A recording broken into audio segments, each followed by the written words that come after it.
Lesson 2. In Lesson 2 we're talking about the number line and ordering and rounding. And it's an important lesson because we need to know how to put numbers in order from least to greatest or greatest to least, and sometimes that can be tricky with negative numbers. And we need to be able to round numbers so that we can estimate sums or differences very quickly. So the first problem we have is to use the number line to arrange the numbers from least to greatest. And the problem looks relatively simple, but what we have to keep in mind is that there are two numbers here that are negative numbers. We've got -4 and we've got -2. So what we're going to do, we can plot those on the number line. We've got -4 and -2. Those are very good. Then we can see we have a 0, a 1, and a 3. So we'll plot those three as well. 0, 1, and a 3. When you're given a question like this, drawing out a number line or using a number line can be very helpful because now we can easily see which numbers we have from the least to the greatest. We can see that our least is going to be -4. Then we have -2 because we work from left to right to find the smallest to the greatest. Then we have 0, 1, and 3. And that's how we'd report our answer. We're all done with that first question. Now when we're looking at number lines, we've got some key vocabulary. So when we talk about this key vocabulary, it's nice to have a number line to help us out because the origin of any number line is always 0. So that's our definition. The origin is 0. And if we wanted to mark the origin, well, we could just put a little dot right on 0. Opposites. Opposites. If we look at opposites, it's easy to describe opposites with dots on the number line. Maybe we have 5. The opposite of 5 would have to be -5. So 5 and -5 are opposite of each other. So numbers that are opposites are the same distance from 0 on the number line. So we can go ahead and write that right up here. The same distance from 0. Of course, they're working in opposite directions.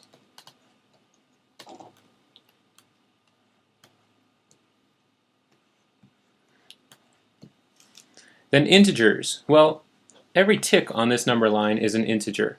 So if we were going to draw that out, we can use a pink color. Well, 10 would be an integer, 9 is an integer, 8 is, 1 is, 0 is, -2 is, -4 is, -6 is. So integers, well, integers are like the whole numbers that we had, and remember whole numbers are 0, 1, 2, 3, 4, 5, 6, and so on, following that pattern. But we add in the negatives as well. So we could define integers as all ticks on this number line, or all tick marks on this number line. And if you use this definition, which I recommend, you need to draw out the number line as well.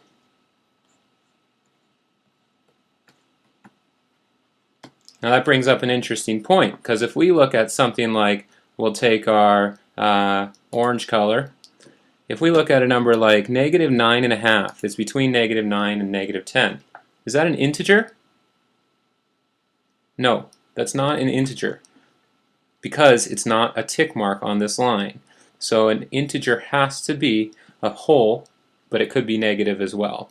No mixed numbers, no decimals, no fractions that fall in between our tick marks for integers. Alright, next we want to arrange the following numbers from least to greatest. So our strategy here, first strategy is to look for negative numbers. Okay, negative numbers will always be on the least side when we compare them to positive numbers. So our only negative number that we have is -546. So we can write that out. We know that's our only negative number, so it's going to be the smallest. Then our next goal, we're going to look at the hundred spot, and we're going to see there's a 4, a 6, a 4, and a 5. So a 4, a 6, a 4, and a 5. Well, if we're going from least to greatest, then the two 4s, 4 and 4, those are the smallest. So we then have to look at the next number. We've got a 6 and we've got a 5. Well, 5 is smaller than 6, so our next number has to be 456, followed by 465. And then we've got our next two numbers, and we can see we had a 6 and we had a 5. Oh, 5 is definitely less than 6. So our next number is going to be 564. and then our last number is going to be 654. These problems are tricky because they're using the same numbers in different patterns, trying to confuse you a little bit. But just take them one step at a time. Look for negatives, then look in the 100 spot, then look in the 10 spot if the 100 spot matches, until you get them ordered from least to greatest like we have. Okay, we want to round 209 to the nearest 100. Rounding is a critical skill, and all rounding does is help us to estimate an exact value when we don't need to know what the exact value is. So I'm going to draw out a sketch of a number line, and that number line is just going to be between 200 and 300.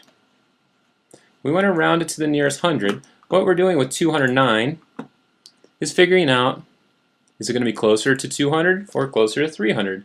209 would fall approximately right here, and we can see that it's much closer to 200. So 209 rounded to the nearest 100 would have to be equal to 200. And we'd be all done. Now another way to look at that problem is to say I want to round it to the nearest 100, and if I want to round it to the nearest 100, then I'm going to have to think about the value after the number I'm rounding. So I've got the 200. What I want to do is circle the 2 and make an arrow above the next number. If the arrow above the next number, if this number is less than 5, we round down. If this number is greater than 5, we'd have to round this up. So 0 is less than 5, so we're going to keep our number as 200. Might have been easier to look at that one on the number line, but this strategy is very helpful when we get to bigger numbers. Let's look at a problem like that. Say we want to round 471,326,502 to the nearest 10,000. So the 10,000. What we're going to do, 10,000, place value, that's right here. We'll use a little bit brighter color. Let's use light blue today. There's our 10,000. So what we're going to do is we're going to circle that one, because that's where we're going to be rounding to 2. We're going to put an arrow coming down from the 6, and we know that 6 is 5 or greater, so this number is going to have to round up. So we're going to get the answer of 471,330,000, and we're all done. We've rounded it to the nearest 10,000. This skill is a very important one when we want to know an approximate value. So we'll just go ahead and circle all our answer here to make it easy to identify, even though it's the only thing that we have. Let's look at another one.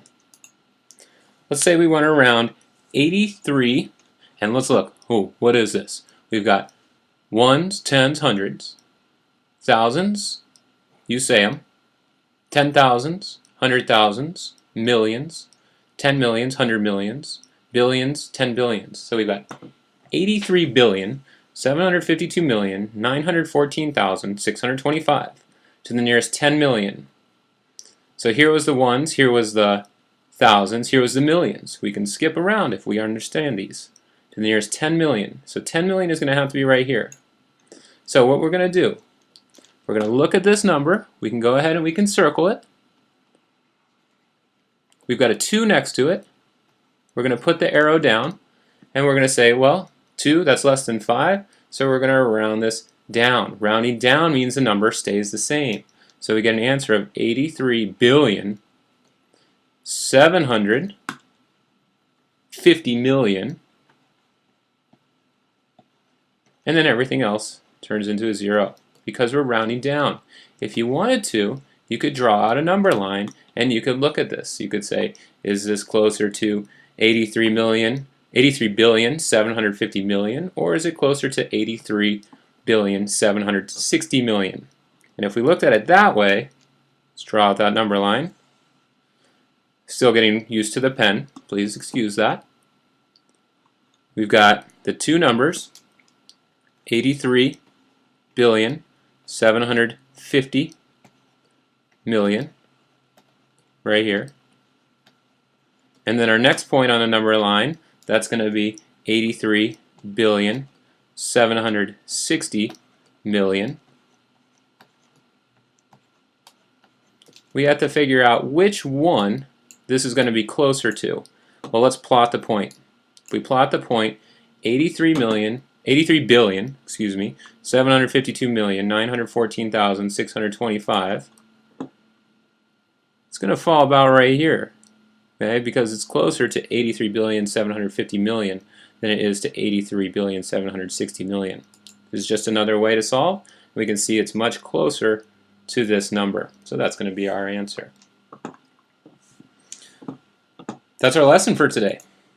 We're going to look through lesson practice during next class. If you have questions, write them down. Make sure you got your notes ready, and I will see you soon. Take care.